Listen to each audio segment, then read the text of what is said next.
جنگل میں ایک بہت ہی بڑا طاقتور شیر سو رہا تھا۔ اچانک سے اس کے اوپر ایک پیارا سا اور چھوٹا سا چوہا آ جاتا ہے اور وہ اس کے اوپر چڑھ کر مستیاں کر رہا ہوتا ہے۔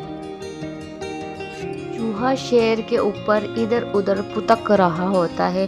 اچانک سے شیر کی آنکھ کھل جاتی ہے اور وہ چوہے کو پکڑ لیتا ہے اور چوہا اس سے معافی مانگتا ہے اور کہتا ہے کہ آپ مجھے معاف کر دو، میں ایک دن ضرور آپ کے کام آؤں گا۔ تو کچھ دنوں بعد شیر شکاریوں کے جال میں پھنس جاتا ہے اور وہ چلا چلا کر کہتا ہے کہ میری مدد کرو، مجھے بچاؤ۔ چوہا یہ سن کر دوڑتا ہوا آتا ہے اور اپنے دانتوں سے جال کو کھرچ کر کاٹ دیتا ہے اور شیر آزاد ہو جاتا ہے۔